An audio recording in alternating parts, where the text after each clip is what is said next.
Welcome back. On this occasion, we are going to present a new model based on the Ford Transit X. On this occasion, we have made a significant change to our layout. I hope you like it. The kitchen module is the major advancement of this model. Located behind the passenger seat, we have created a hall-like space, which truly makes this area feel more subtle. Let's look at it with an example. I am cooking. Someone wants to get something from the fridge, so someone comes in that way, goes to the fridge, and it doesn't bother me. If someone wants to take their clothes from the wardrobe, it doesn't bother me either. Someone wants to go to the bathroom, but I'm here cooking, so they shouldn't bother me, even if they wanted to pass into the cabin. In the kitchen, we have two burners, 4 pans and pots, measuring 220 and 150 in diameter respectively. These sizes are quite suitable. Glass lid, as always. Here we have the sink, for when we finish cooking, so the surface remains completely clean. If we need a bit more kitchen space, here we have the extension. In this model, the extension limits access to the cabin. Generally, 2001, the access that is restricted with the extension is the access to the outside. In this model, we have considered that limiting the cabin is better or less bad than limiting access to the outside. Beneath the kitchen extension, we find a small drawer for the gas bottle, which we have also utilized to create space for rubbish. Rubbish is that small inconvenience we encounter when the end user of a motorhome buys a motorhome at the exhibition. It looks beautiful, but when you are using it, you need to put rubbish away like in any home, and no one knows where to put the rubbish, so it ends up in the middle of a corridor, whether it's a bag, a box, or perhaps a large plastic bin that gets in the way. There are also foldable ones, but after all, we have the dirtiest element in the middle of the corridor. Here the solution has been to leave a space in this small wardrobe, and when we finish throwing out the rubbish, it stays locked away and doesn't cause any inconvenience. Well, this corner of the camper is also noteworthy. On one hand, having the H version gives us a very useful wardrobe above the kitchen. This space is very large, and in this model, we have added a sliding door so that the contents inside are not visible and that kitchen smells do not reach it. 2001. In this same space, we can see the television mount that comes simply integrated. What is the key feature of this support? Well, the key is that this support allows all diners to see the television at the same time, and when we go to sleep, it ensures that everyone sleeping inside the camper can also see it, as it points directly to the area where the people are. You don't have to decide who watches the television and who doesn't. Additionally, in all our models, we always include a 12-volt power socket inside, along with an antenna socket that has a pre-installation leading to the control unit. Here we have the bathroom module, with a sliding door as always, which is what we are looking for because in the end, it creates a sense of spaciousness.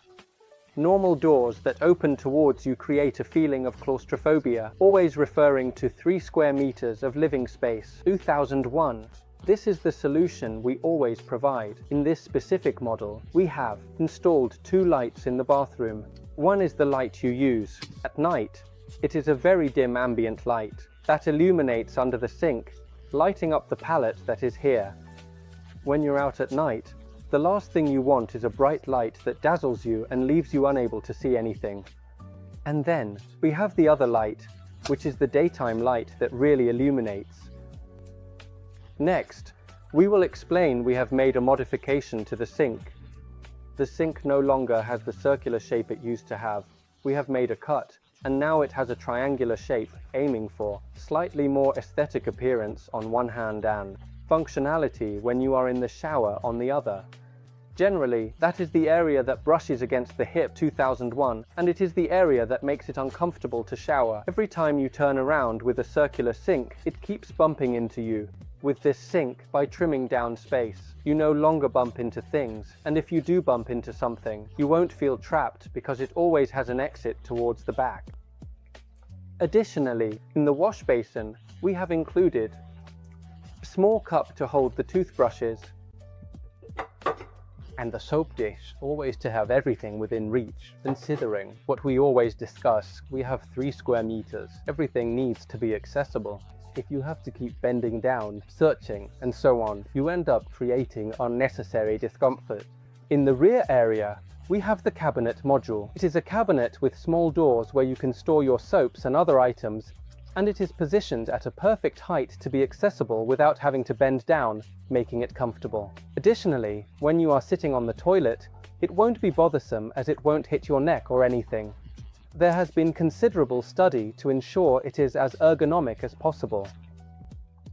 The toilet is chemical, and the access is from the inside. A reason for not providing access from the outside is to avoid cutting more sheet metal than necessary. The bane of all motorhomes are the leaks that may occur within 10, 20, or 30 years. If we minimize the number of openings we make, we reduce the risk of water ingress.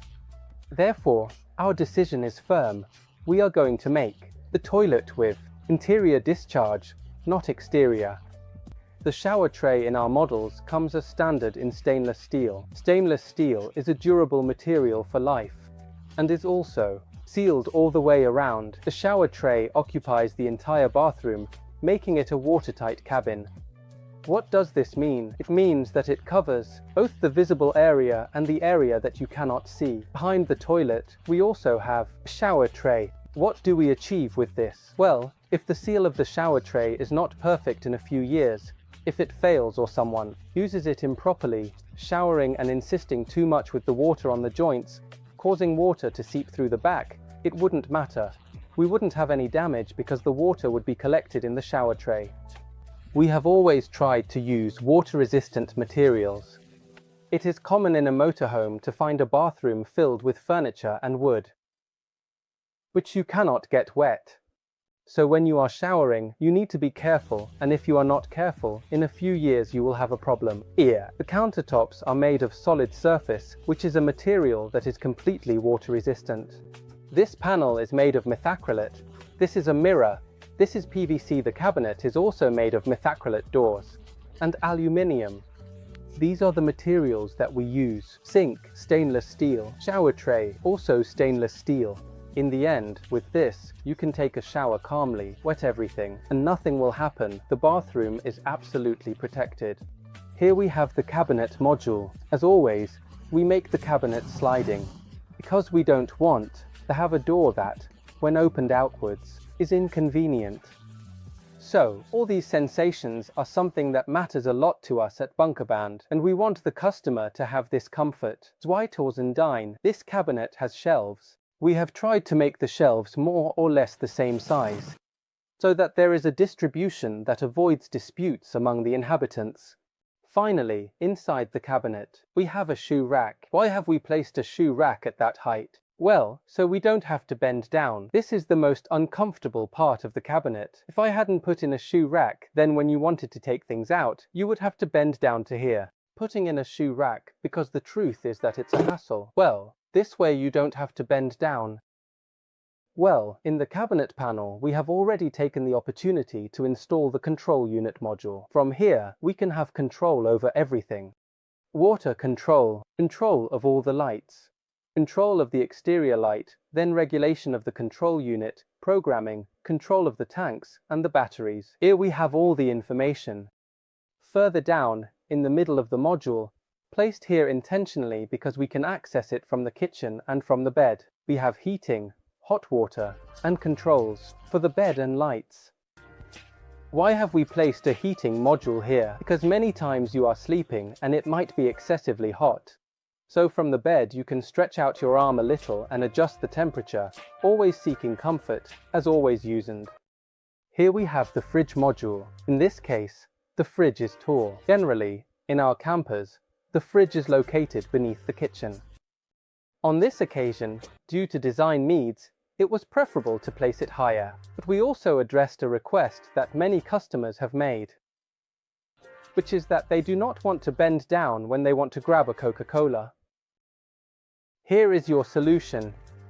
It comes from the Dometic brand, and this fridge has a great feature. It can be opened from both sides. What is this for? Well, you are cooking, you need an ingredient, and you can just stretch your arm a little from here. It stays here without any problem, and you grab it. You are in the dining area, you stretch a little and grab something for a snack. It turns out that the bed is right above your lying in bed sleeping. You get a bit thirsty and think, well, I need my water. In the middle of the night, it really is a luxury to have your water. So here we have the fridge module, and just below the fridge module, we have incorporated a drawer. It is a very suitable drawer for placing the table without the need to leave the dining area. You set the table, come here, and if you need plates, well, here they are. You don't have to go to the kitchen, which would be the usual thing. It's not exactly a drama to go to the kitchen, but, well, as long as we can improve comfort. In a vehicle that has 3 square meters of living space, it's only right to try to make that improvement. So with this, we have resolved an entire module that has a number of substantial improvements compared to other models. From the wardrobe, we have access to the hot water and heating appliances.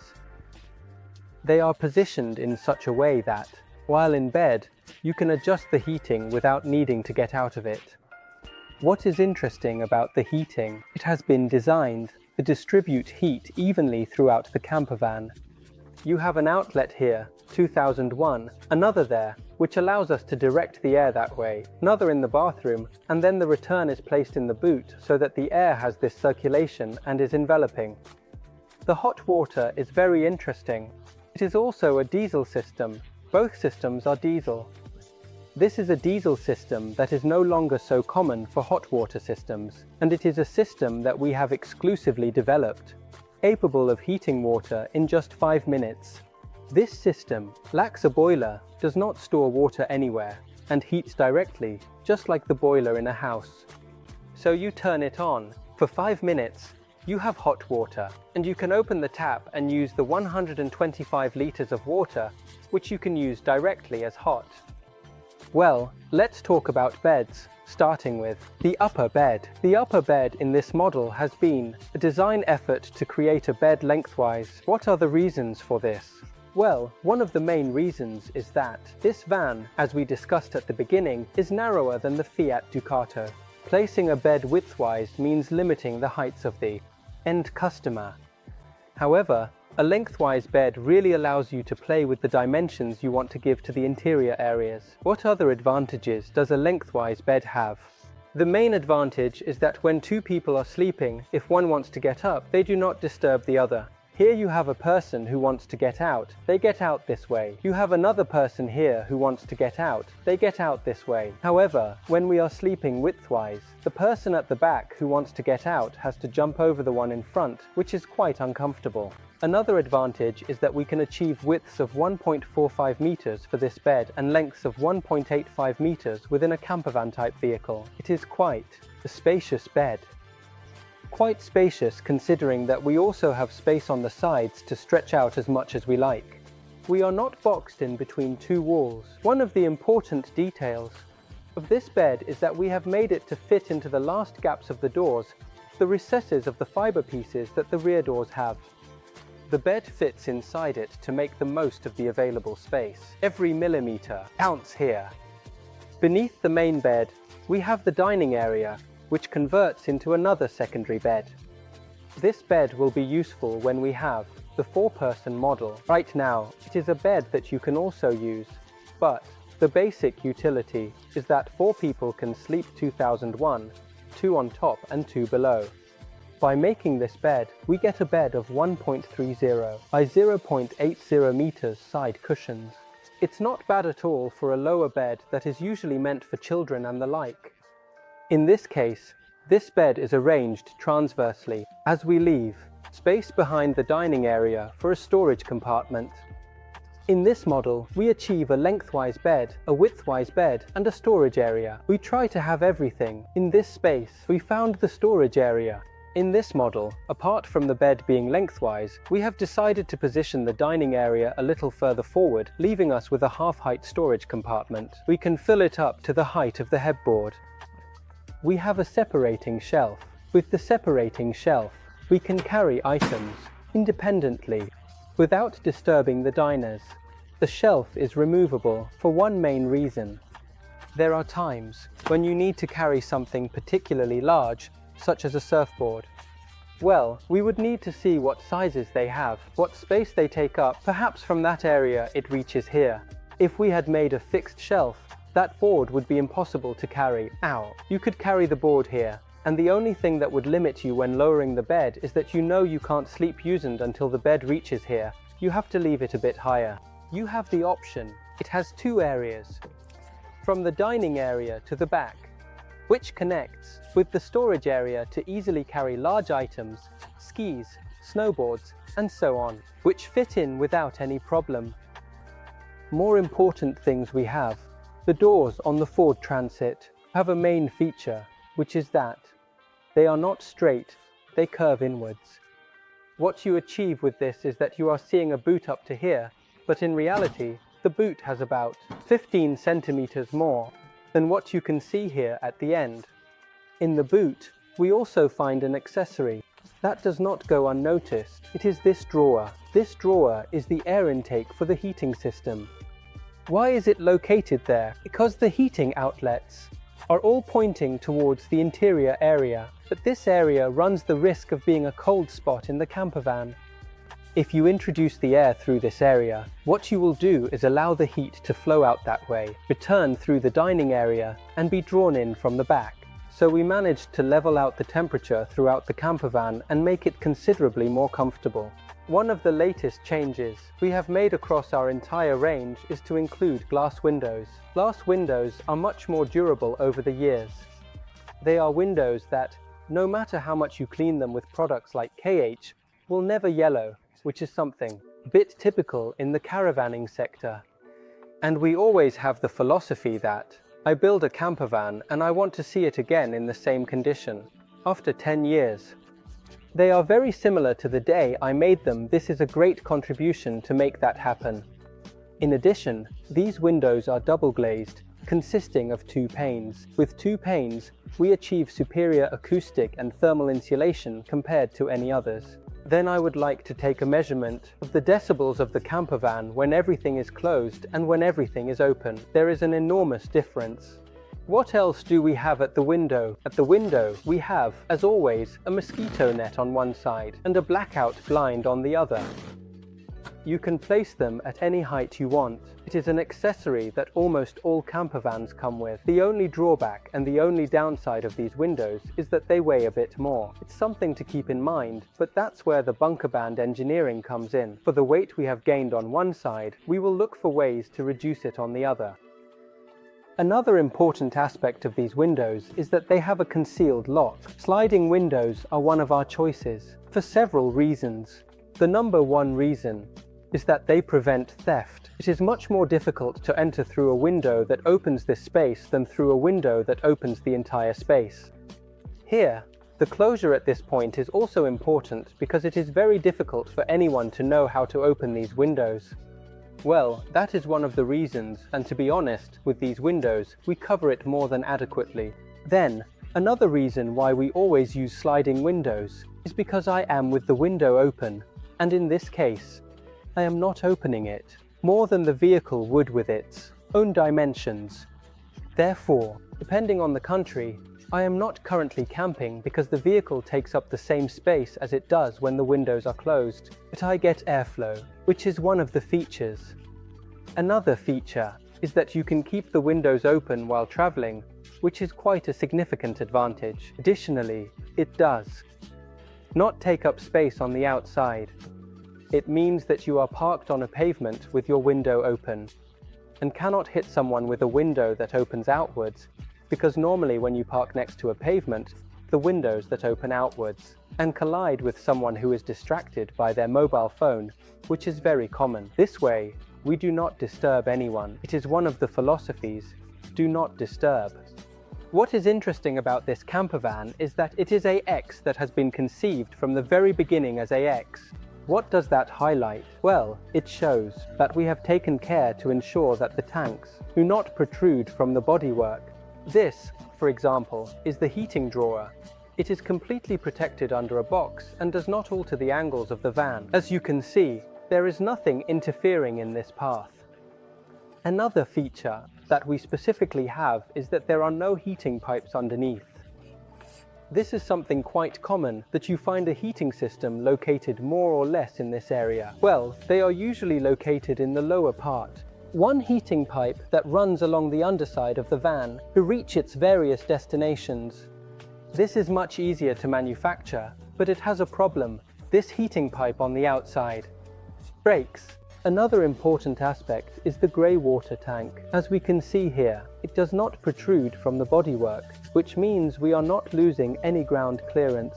We are maintaining the ventral angle from the wheels to the center, keeping the angle perfectly. In fact, the fuel tank protrudes more than our own tank Y, which is one of the advantages.